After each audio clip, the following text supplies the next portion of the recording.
बिस्मिल्लाहिर्रहमानिर्रहीम, अस्सलाम वालेकुम। मैं हूं हमजा अशरफ और मैं हूं सफिया खान। शामिल करते हैं हेडलाइंस। मुल्क भर में आज यौम तकबीर मिली जोश और जज्बे से मनाया गया।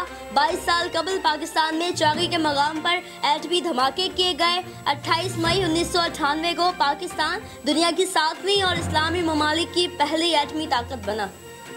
सिंध की 99% शुगर मिल जरदारी खानदान और उनके फ्रंट मैन की मलकियत हैं। वजीर आजम के मुआवने खुसूसी शहबाज गिल का पीपल्स पार्टी रहनुमाओं की प्रेस कॉन्फ्रेंस पर रद्द अमल। कहा, सियासी नूरा कश्ती करने वालों को कौम की पाई पाई का हिसाब देना होगा।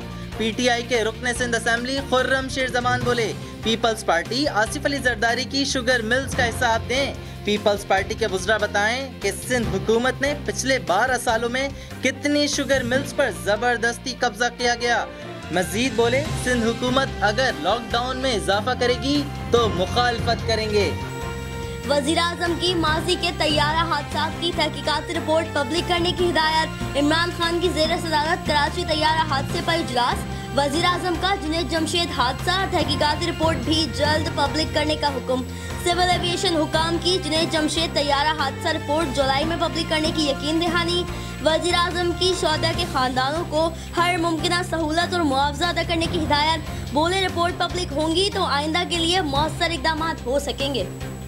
कराची के अस्पतालों में कोरोना वार्ड्स भर गए, सूरत हाल तशवीशनाक। वजीर आला सिंध को दी गई ब्रीफिंग के मुताबिक 10 निजी सरकारी अस्पतालों में कोरोना के सिर्फ 9 मरीजों की गुंजाइश रह गई।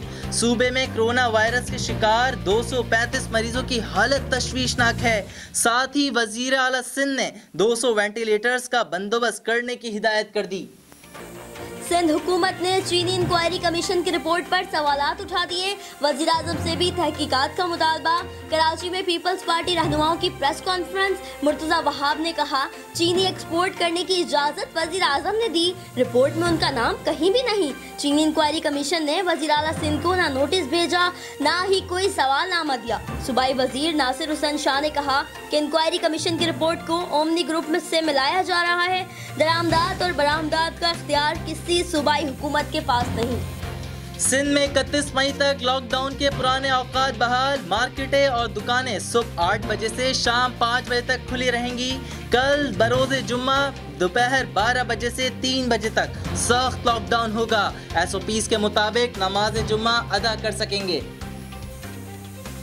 ईद उल फित्र की छुट्टियां खत्म। कराची समेत सिंध भर की मार्केट्स और तजारती मराकज़ की सरगर्मियां बहाल। ताजरों का सिंध हुकूमत से पूरा हफ्ता कारोबार खोलने की इजाज़त देने का मुतालबा। कहा, बाजारों में हुकूमत के बताए SOPs पर अमल दरामद होगा। खैबर पख्तूनख्वा में भी सूबाई हुकूमतों की इजाज़त से कारोबार का पहिया चल पड़ा। फिलहाल इतना ही। मजीद खबरों और अपडेट्स के लिए विजिट करें हमारी वेबसाइट csnlive.tv। इसके अलावा आप हमें फेसबुक और ट्विटर पर भी ज्वाइन कर सकते हैं। देखते रहिए CSN।